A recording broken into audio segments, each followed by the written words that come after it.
Assalamu alaikum viewers and welcome back to my channel Study Law with Bushra.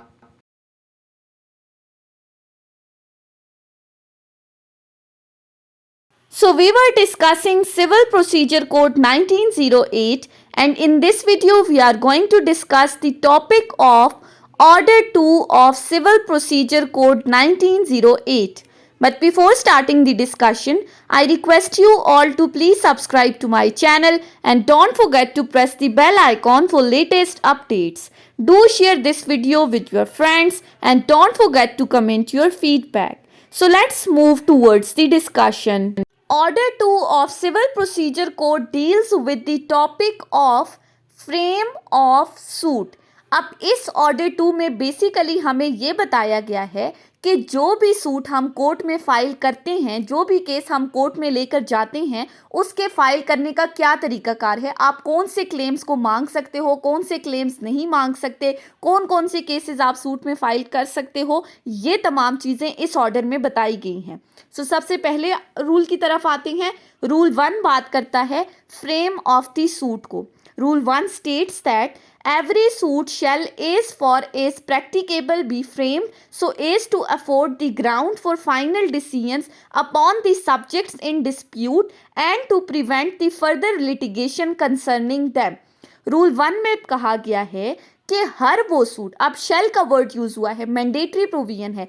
इस order के तमाम rules के अंदर शेल का वर्ड यूज किया गया है कि हर वो सूट जो कि आप कोर्ट में फाइल करोगे, उसके फाइल करने का तरीकाकार क्या है, आपने किस तरह से फ्रेम करना है उस सूट को, कि जो भी डिस्प्यूटेड सब्जेक्ट मैटर है, जो भी आपका डिस्प्यूट है किसी सब्जेक्ट से रिलेटेड, उसको आपने इस तरह से उन ग्राउंड्स को अपने सूट में लाकर कोर्ट में फाइल करना है ताकि कोर्ट उस पर अपना फाइनल डिसीजन दे सके। वो ग्राउंड्स आपने सारे के सारे मेंशन करने हैं जिनसे रिलेटेड आपका डिस्प्यूट है किसी भी सब्जेक्ट मैटर से ऊपर, और साथ ही and to prevent the further litigation, और फर्दर लिटिगेशन को रोकना है। आपने अपने सूट को इस तरह से फ्रेम करना है। अब फर्दर लिटिगेशन रोकने से क्या मुराद है, जब हमने ऊपर कहा कि आपने तमाम सब्जेक्ट मैटर के ऊपर जो भी डिस्प्यूट है उसके तमाम ग्राउंड्स को मेंशन करना है। ऐसा नहीं है कि कुछ बातों को आप अपने एक सूट के अंदर क्लेम कर दो और कुछ को छोड़ दो और उससे रिलेटेड आप बाद में सूट फाइल कर दो, ऐसा नहीं है। बल्कि इन तमाम लिटिगेशन के प्रोसेस को रोकने के लिए आपने अपने एक ही सूट को इस तरह से फ्रेम करना है कि उसके अंदर आपके तमाम ग्राउंड्स ऑफ रिलीफ मेंशन हो, जो भी क्लेम आप करना चाहते हो। उसके बाद आ जाते हैं रूल 2 के ऊपर। रूल 2 कहता है suit to include the whole claim. अब इसमें भी वही बात की गई है कि आपने अपने सारा का सारा क्लेम एक सूट के अंदर इंक्लूड करना है। अब इसका सब रूल 1 क्या कहता है, every suit shall include the whole of the claim which the plaintiff is entitled to make in respect of the cause of action, कि हर वो सूट जो प्लेंटिफ कोर्ट में फाइल करने जा रहा है उस प्लेंटिफ के लिए कंपल्सरी है, मैंडेटरी है कि वो अपने उस सूट के अंदर कॉज ऑफ एक्शन से रिलेटेड तमाम के तमाम क्लेम्स को मेंशन करे जिनके लिए वो इंटाइटल्ड है। यानी कि एक कॉज ऑफ एक्शन से रिलेटेड जितने भी क्लेम्स हैं उसने वो तमाम क्लेम्स उसने मांगने हैं कोर्ट से, उसने अपने उस सूट के अंदर इंक्लूड करने हैं। वही बात रूल 1 वाली, कैसा नहीं है कि आप एक क्लेम को एक सूट में मांग रहे हैं और दूसरे क्लेम के लिए सेपरेट सूट फाइल कर रहे हैं, ऐसा नहीं है। बल्कि आपके जितने भी क्लेम हैं, जितने भी रिलीफ आप कोर्ट से मांगना चाहते हो, वो तमाम आपने अपने एक सूट के अंदर इंक्लूड करने हैं, एक कॉज ऑफ एक्शन से रिलेटेड, और फिर तब आपने कोर्ट में वो सूट फाइल करना है। लेकिन फर्दर इस रूल में क्या कहा गया है, but a plaintiff may relinquish any portion of his claim in order to bring the suit within the jurisdiction of any court. लेकिन प्लेंटिफ के पास ये ऑप्शन है कि वो अपने क्लेम का कुछ हिस्सा रिलिंक्विश कर सकता है, कुछ हिस्सा वेव कर सकता है, छोड़ सकता है। कब? ताकि वो अपने सूट को किसी भी कोर्ट की जुरिस्डिक्शन में ला सके। यानी कि जिस कोर्ट की जितनी जुरिस्डिक्शन है, अगर आपका क्लेम उस कोर्ट की जुरिस्डिक्शन से ज्यादा है, पेक्यूनरी जुरिस्डिक्शन से, तो आप अपने क्लेम का कुछ हिस्सा छोड़ सकते हो। सेकंड है relinquishment of the part of the claim where a plaintiff omits to sue in respect of or intentionally relinquishes any portion of his claim, he shall not afterward sue in respect of the portion so omitted or relinquished. अब सब rule 2 में कहा गया है कि जहां पर plaintiff अपने क्लेम का कुछ हिस्सा ओमिट करता है, यानी कि उससे रह जाता है, वो फाइल नहीं कर रहा, उस क्लेम को नहीं मांग रहा कोर्ट से, या फिर अगर तो वो जानबूझकर उसको रिलिंक्विश कर रहा है, उसको वेव ऑफ कर रहा है, तो फिर ऐसी सूरत में शेल का वर्ड यूज हुआ है, मैंडेटरी प्रोविजन है, वो इस क्लेम से रिलेटेड जो उसने रिलिंक्विश किया है, इससे रिलेटेड वो बाद में सेपरेट सूट फाइल नहीं कर सकता। जहां पर उससे रह गया या उसने इंटेंशनली छोड़ा है, तो बाद में वो इस क्लेम से रिलेटेड न्यू सूट फाइल नहीं कर सकता। उसके बाद आ जाते हैं सब रूल 3 के ऊपर, omission to sue for one of the several reliefs। अब यहाँ पर एक से ज्यादा रिलीफ्स की बात की गई है और उनको ओमिट करेगा तो क्या होगा? A person entitled to more than one relief in respect of the same cause of action may sue for all or any of such reliefs। कि जहां पर एक पर्सन इंटाइटल्ड है सेम कॉज ऑफ एक्शन के ऊपर, उसके एक से ज्यादा रिलीफ हैं, तो वो उस एक रिलीफ को भी क्लेम कर सकता है या सारे के सारे रिलीफ्स भी वो क्लेम कर सकता है। बट लेकिन फर्दर बताया गया है, if he omits except with the leave of the court to sue for all such reliefs, he shall not afterward sue for any relief so omitted। लेकिन फर्दर बताया गया है कि अगर तो वो ओमिट कर देता है इन तमाम रिलीफ्स को क्लेम करने से या किसी एक रिलीफ को वो क्लेम नहीं करता, तो फिर उन रिलीफ से रिलेटेड वो न्यू सूट फाइल नहीं कर सकता, उस पर बार लगा दी गई है। लेकिन एक्सेप्शन क्या है? Leave of the court, court की परमिशन के साथ आप छोड़ सकते हो, अदरवाइज अगर कोई प्लेंटिफ ओमिट करता है तो वो उससे रिलेटेड फिर सेपरेट सूट फाइल नहीं करेगा। उसके बाद आ जाती हैं रूल 3 के ऊपर। रूल 3 बात करता है joinder of the cause of action. अब इस रूल में बात की गई है कि क्या डिफरेंट कॉजेज ऑफ एक्शंस को ज्वाइन करके आप कोर्ट से रिलीफ मांग सकते हो किसी एक सूट के अंदर। सो सब रूल 1 कहता है save is otherwise provided a plaintiff may unite in the same suit several cause of action against the same defendant और same defendants jointly.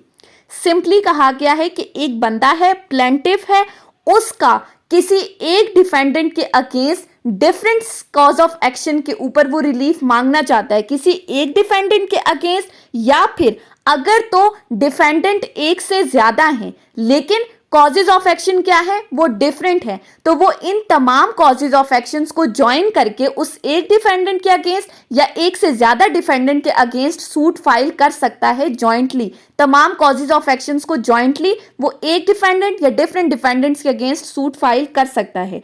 And the plaintiffs having the cause of action in which they are jointly interested against the same defendant or the same defendants jointly may unite such cause of action in the same suit। पहले में हमने क्या कहा, एक plaintiff है, different causes of action है same defendant के against या डिफरेंट डिफेंडेंट के अगेंस्ट, तो जॉइंटली आप सूट फाइल कर सकते हो। सेकेंडली कहा गया है कि जहां पर प्लेंटिफ्स एक से ज्यादा हैं और उनका डिफरेंट कॉज ऑफ एक्शन के ऊपर जॉइंटली उनका कोई इंटरेस्ट है अगेंस्ट सेम डिफेंडेंट, किसी एक डिफेंडेंट के अगेंस्ट या फिर एक से ज्यादा डिफेंडेंट के अगेंस्ट, तो ये plaintiff different causes of actions को ज्वाइन करके उन डिफरेंट डिफेंडेंट के अगेंस्ट एक सूट फाइल कर सकते हैं। सिंपली इस रूल के अंदर क्या है कि डिफरेंट कॉजेज ऑफ एक्शंस को ज्वाइन करके आप किसी एक बंदे के अगेंस्ट या बहुत सारे बंदों के अगेंस्ट सूट फाइल कर सकते हैं। Secondly, where the causes of actions are united, the jurisdiction of the court as regard the suit shall depend on the amount or value of the aggregate subject matter at the date of instituting the suits।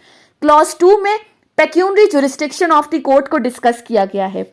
क्या कहा गया है कि जहां पर आप different plaintiffs different causes of actions को unite करके डिफरेंट डिफेंडेंट के अगेंस्ट सूट फाइल करते हैं, तो ऐसी सूरत में जो इन पार्टीज का सब्जेक्ट मैटर है, जो डिस्प्यूटेड सब्जेक्ट मैटर है, उसका एग्रीगेट निकाल के, उसकी अमाउंट या वैल्यू का एग्रीगेट निकाल के उस कोर्ट की जुरिस्डिक्शंस को डिटरमिन किया जाएगा जिस कोर्ट के अंदर ये डिफरेंट कॉजेज ऑफ एक्शन के ऊपर जॉइंटली कोई सूट फाइल कर रहे हैं। उसके बाद आ जाते हैं रूल 4 के ऊपर। रूल 4 बात करता है only certain claims to be joined for the recovery of immovable property. अब इस रूल 4 में बताया गया है कि जहां पर इमूवेबल प्रॉपर्टी की रिकवरी से रिलेटेड कोई सूट फाइल करना है तो फिर आप कुछ ही क्लेम्स को जॉइंटली कोर्ट से क्लेम कर सकते हैं, अदरवाइज नहीं। अब रूल 1 में क्या कहा गया है? No cause of action shall unless with the leave of the court be joined with the suit for recovery of immovable property. अब यहां पर भी शेल का वर्ड यूज हुआ है, ये भी मैंडेटरी प्रोविजन है। क्या कहती है कि जहां पर किसी इमूवेबल प्रॉपर्टी की रिकवरी का मैटर है, उससे रिलेटेड अगर कोई सूट फाइल करना है तो वहां पर डिफरेंट कॉजेज ऑफ एक्शंस को आप ज्वाइन नहीं कर सकते। जनरल रूल क्या है? डिफरेंट कॉजेज ऑफ एक्शंस को यूनाइटेड आप किसी भी suit for recovery of immovable property में नहीं कर सकते। लेकिन एक्सेप्शन क्या है? Leave of the court. जहां पर कोर्ट आपको परमिट करती है तो फिर आप डिफरेंट कॉजेज ऑफ एक्शंस को ज्वाइन कर सकते हो, अदरवाइज नहीं। लेकिन इसके साथ फिर फर्दर इस रूल्स में कुछ एक्सेप्शंस बताई गई हैं जिनके ऊपर ये जनरल रूल एप्लीकेबल नहीं होगा। अब वो कौन कौन सी एक्सेप्शंस हैं? Number 1, claims for mean profit or arrears of the rent in respect of the property claimed or any part thereof। कि जहां पर आप मीन प्रॉफिट या फिर एरियर्स ऑफ द रेंट से रिलेटेड कोई क्लेम कर रहे हो तो फिर आप डिफरेंट कॉजेज ऑफ एक्शंस को ज्वाइन करके आप सूट फाइल कर सकते हो, पहली बात। Secondly, claim for damages for breach of any contract under which the property और any part thereof is held. Second कहा गया है कि जहां पर किसी कॉन्ट्रैक्ट को ब्रीच किया गया है और उस कॉन्ट्रैक्ट की ब्रीच से रिलेटेड अगर आप डैमेजेस क्लेम कर रहे हो तो फिर डिफरेंट कॉजेज ऑफ एक्शंस को यूनाइट किया जा सकता है। Thirdly, the claims in which the relief sought is based on the same cause of action. Third कहा गया है कि जो क्लेम आप कर रहे हो उसमें जो रिलीफ मांग रहे हो वो सेम कॉज ऑफ एक्शन के ऊपर बेस कर रहा है, तो फिर डिफरेंट कॉजेज ऑफ एक्शंस को यूनाइट करके आप कोर्ट से वो क्लेम मांग सकते हो। सो रूल 4 में पहले जनरल रूल को डिस्कस किया, फिर कुछ एक्सेप्शंस बताई गई हैं। अब इसी के साथ इस रूल में एक प्रोवाइजो अटैच की गई है और वो प्रोवाइजो क्या कहती है? That nothing in this rule shall be deemed to prevent any party in a suit for foreclosure और redemption from asking to be put into the possession of mortgage property. अब इस प्रोवाइजो के अंदर बात की गई है सूट फॉर फोरक्लोजर और सूट फॉर रिडम्पशन। अब सूट फॉर फोरक्लोजर या सूट फॉर रिडम्पशन क्या है? हम मॉर्गेज में ऑलरेडी डिस्कस कर चुके हैं कि जब भी कोई प्रॉपर्टी मॉर्गेज की जाती है तो अगर तो मॉर्गेजर अपनी पेमेंट करने में फेल हो जाता है तो उस वक्त सूट फॉर फोरक्लोजर जो है वो फाइल किया जाता है। और सूट फॉर रिडम्पशन क्या है कि अगर तो उसने अपना लोन पे अप कर दिया है तो वो अपनी प्रॉपर्टी की पोजेशन को रीगेन करने के लिए ये सूट फाइल कर सकता है। सो इस प्रोवाइजो में कहा गया है कि इन सूट्स के साथ आप suit for the recovery of possession भी फाइल कर सकते हो। सो सिंपली रूल 4 में जनरल रूल बताया गया था कि इमूवेबल प्रॉपर्टी की रिकवरी से रिलेटेड अगर कोई सूट है तो वहां पर डिफरेंट कॉजेज ऑफ एक्शंस को यूनाइट नहीं किया जा सकता। फिर कुछ एक्सेप्शंस को हमने डिस्कस किया है। अब आ जाते हैं रूल 5 के ऊपर। रूल 5 बात करता है claims by or against the executor, administrator और हेयर। अब ये जो एडमिनिस्ट्रेटर, एग्जीक्यूटर या लीगल हेयर्स की बात की गई है कि किसी भी पर्सन को किसी प्रॉपर्टी का एडमिनिस्ट्रेटर मुकर्रर कर दिया जाता है या एग्जीक्यूटर अपॉइंट कर दिया जाता है। सो इस रूल में बेसिकली जो कहा गया है that no claim by or against an executor, administrator or legal heir shall be joined with the claims by or against him personally. कि कोई भी एग्जीक्यूटर, एडमिनिस्ट्रेटर या लीगल हेयर अगर ये किसी के खिलाफ कोई सूट फाइल करते हैं या इनके खिलाफ कोई सूट फाइल किया जाता है तो वो सिर्फ और सिर्फ उस प्रॉपर्टी की हद तक होना चाहिए जिस प्रॉपर्टी का इनको एडमिनिस्ट्रेटर, एग्जीक्यूटर या लीगल हेयर अपॉइंट किया गया है। इनके जितने भी पर्सनल क्लेम्स हैं उसको इस प्रॉपर्टी के क्लेम्स के साथ इंटरमिंगल नहीं किया जाएगा। आप पर्सनल क्लेम्स नहीं कर सकते, ना तो ये एग्जीक्यूटर, एडमिनिस्ट्रेटर या लीगल हेयर खुद कर सकते हैं या इनके खिलाफ कोई करेगा तो ये रूल इस चीज को अलाउ नहीं करता। Unless the last mentioned claims are alleged to arise with reference to the state in respect of which the plaintiff or defendant sues or is sued as the executor। लेकिन यहाँ पर दो situations ऐसी बताई गई हैं कि जहाँ पर पर्सनल क्लेम्स विद प्रॉपर्टी के क्लेम्स किए जा सकते हैं। कब? पहली बात कि अगर तो जो पर्सनल क्लेम है वो उसी प्रॉपर्टी से रिलेटेड है, उसी डिसीज की प्रॉपर्टी से रिलेटेड है जिनका इनको एग्जीक्यूटर, एडमिनिस्ट्रेटर या लीगल हेयर अपॉइंट किया गया है, तब उनको प्रॉपर्टी के क्लेम्स के साथ पर्सनल क्लेम्स किए जा सकते हैं। अदरवाइज सेकेंडली, और as such he was entitled to और liable for jointly with the deceased person whom he represent. Secondly, कब पर्सनल क्लेम प्रॉपर्टी के क्लेम के साथ किए जा सकते हैं? कि जहां पर ये एग्जीक्यूटर या एडमिनिस्ट्रेटर उस प्रॉपर्टी के अंदर जॉइंटली लायबल हैं। सो रूल 5 में जनरल रूल क्या बता दिया गया है कि ना तो एग्जीक्यूटर, एडमिनिस्ट्रेटर या लीगल हेयर किसी प्रॉपर्टी के क्लेम के साथ पर्सनल क्लेम कर सकते हैं किसी के अगेंस्ट, या कोई भी पर्सन इनके अगेंस्ट ऐसा कोई भी क्लेम नहीं कर सकता। किन सिचुएशंस में कर सकते हैं? कि जहां पर पर्सनल क्लेम भी प्रॉपर्टी से रिलेटेड है या जहां पर वो प्रॉपर्टी के अंदर जॉइंटली लायबल हैं तब। उसके बाद आ जाते हैं रूल 6 के ऊपर। रूल 6 बात करता है power of the court to order the separate trials. अब यहां पर कोर्ट की पावर को डिस्कस किया गया है कि वो किन सिचुएशंस में सेपरेट ट्रायल का ऑर्डर दे सकती है। Where it appears to the court that any causes of action joined in one suit cannot be conveniently tried or disposed of together, the court may order separate trial or make such order as may be expedient. अब जब court के अंदर different causes of actions को unite करके किसी एक suit के अंदर वो सूट कोर्ट में फाइल किया गया है और उस कोर्ट को लगता है कि इजीली उस कोर्ट के लिए कन्वीनियंट नहीं है कि वो इन तमाम कॉजेज ऑफ एक्शन को एक सूट के अंदर सुने या इन पर अपना कोई फैसला सुनाए, तो कोर्ट के पास ये पावर है कि वो in different causes of action से रिलेटेड सेपरेट ट्रायल्स का ऑर्डर पास कर सकती है। ऐसा नहीं है कि डिफरेंट कॉजेज ऑफ एक्शन को यूनाइट करके कोर्ट के अंदर आपने फाइल किया तो कोर्ट ने उसी एक सूट को डिसाइड करना है, इन तमाम कॉजेज ऑफ एक्शन को एक ही सूट में करना है। अगर तो वो चाहे तो वो इन तमाम को सेपरेटली भी डिसाइड कर सकती है। उसके बाद आ जाते हैं रूल 7 के ऊपर। रूल 7 बात करता है ऑब्जेक्शंस एज टू मिसजॉइंडर।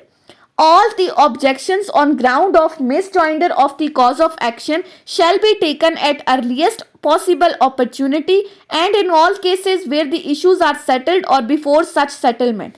अब पहली बात इस रूल में कही गई है कि misjoinder of the cause of action के ऊपर जितनी भी ऑब्जेक्शंस हैं, पार्टीज को चाहिए कि वो तमाम अर्लीस्ट पॉसिबल अपॉर्चुनिटी के ऊपर उनको रेस करें जितना जल्दी हो सके, या फिर वो तमाम केसेस जहां पर इश्यूज सेटल हो चुके हैं या इश्यूज की सेटलमेंट से पहले उनको चाहिए कि वो इन ऑब्जेक्शंस को रेस करें। अगर तो मिसजॉइंडर ऑफ कॉज ऑफ एक्शन से रिलेटेड कोई ऑब्जेक्शंस है, unless the ground of objection has subsequently arisen, या फिर अगर तो ये जो ऑब्जेक्शन थी, ग्राउंड ऑफ ऑब्जेक्शन जो है वो बाद में अराइज हुआ है, तब तो ओके है। लेकिन जनरली आपने अर्लीस्ट पॉसिबल टाइम में रेस करनी है या फिर इश्यूज की सेटलमेंट से पहले या जब इश्यूज सेटल हो चुके हैं तब आपने रेस करनी है। And lastly, any such objection not so taken shall deem to have been waived. और अगर कोई बंदा ऐसी कोई भी ऑब्जेक्शन रेस नहीं करता तो ऐसा समझा जाएगा कि उस पर्सन ने अपनी इन ऑब्जेक्शंस को वेव ऑफ कर दिया है, वो इन ऑब्जेक्शंस को रेस करना ही नहीं चाहता। सो ये थी हमारी आज की डिस्कशन ऑर्डर 2 के ऊपर, जिसमें हमने डिस्कस किया कि कोर्ट के अंदर जो आपने सूट फाइल करना है उसको फ्रेम किस तरह से करना है, कौन कौन से रिलीफ्स आपने मांगने हैं, कौन कौन से नहीं करने, क्या आप जॉइंटली क्लेम कर सकते हो डिफरेंट कॉजेज ऑफ एक्शंस को। So that's all for today's lecture. I hope कि आपको ये लेक्चर समझ में आया होगा अगर आपने इस वीडियो को अटेंटिवली सुना है तो। अगर आपको ये वीडियो अच्छी लगी है तो इस वीडियो को लाइक करें, कमेंट करें और चैनल को जरूर सब्सक्राइब करें। Thank you so much for watching this video. Till then, अल्लाह हाफिज।